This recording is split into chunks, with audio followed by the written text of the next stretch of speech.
নমস্কার বন্ধুরা, টেস্টে ভরপুর ঝুমার রান্নাঘরে সবাইকে অনেক অনেক ভালোবাসা। প্রতিদিনের মতো আবারও চলে এসেছি একটা সুন্দর রেসিপি নিয়ে। রেসিপিটা প্রথম থেকে শেষ পর্যন্ত দেখতে থাকুন, আশা করছি রেসিপিটা ভালো লাগবে। আর রেসিপিটা যদি ভালো লাগে অবশ্যই করে লাইক, কমেন্ট, শেয়ার, সাবস্ক্রাইব করে দেবেন। আর যে সমস্ত বন্ধুরা ফেসবুক পেজ থেকে দেখছো, পেজটাকে ফলো করবে। আর বাড়িতে থাকা কয়েকটি উপকরণ দিয়ে এই সুন্দর রেসিপিটা বানানো যায়। 500 গ্রাম ময়দার মধ্যে আমি 10 টাকা প্যাকেট একটা শুকনো দুধ দিয়ে দিলাম।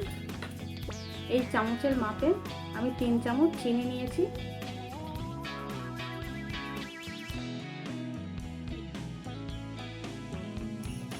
দিয়ে দেবো ইস্ট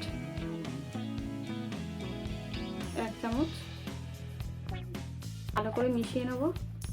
উষ্ণ গরম দুধ দিয়ে দিয়েছি, এবার ভালো করে মেখে নেব। দুধের পরিবর্তে তোমরা জল দিয়েও মাখতে পারো, কিন্তু রেসিপিটা অতটা খেতে ভালো লাগবে না। দুধ দিয়ে মাখলে রেসিপিটা বানালে খেতে খুব সুন্দর লাগে। আর এখানে ভয় পাওয়ার কোনো কারণ নেই, এই রকমভাবে মাখতে হবে। দেখুন কেমনভাবে মেখেছি, হাতে যে লেগে যাচ্ছে। এবার আমি সাদা তেল দিয়ে দেবো। 1 চামচ নিয়েছি সাদা তেল।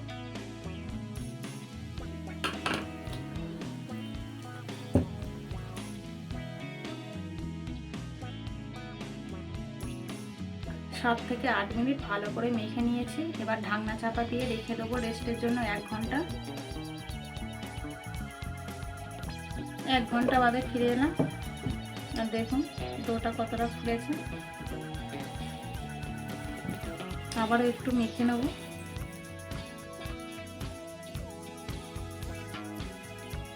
এবার আমি লেচি কেটে নেব।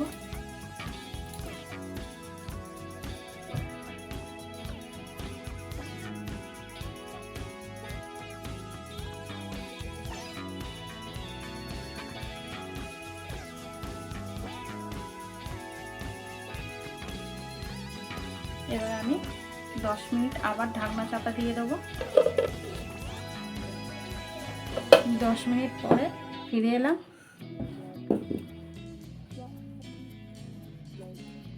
আমি আবারও একটু হাত দিয়ে গোল করে নিলাম।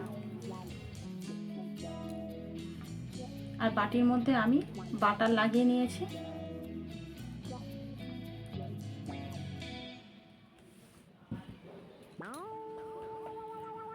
আমি এখানে 2খানা বাটি একই সাইজে নিয়েছি, বাটার লাগিয়ে দিয়েছি। আর উপর থেকে দিয়ে দেবো সাদা তেল। বাকিগুলো আবার পরে একই রকমভাবে বানিয়ে নেব। গ্যাস অন করে ফ্রাইং প্যান বসিয়ে দিয়েছি। আমি বালি দিয়ে করছি না, আমি এখানে নুন দিয়ে দেবো।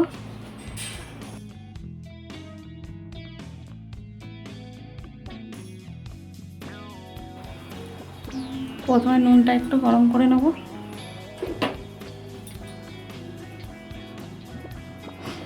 নুনটা গরম হয়ে গিয়েছে, বাটি দুটো বসিয়ে দেবো।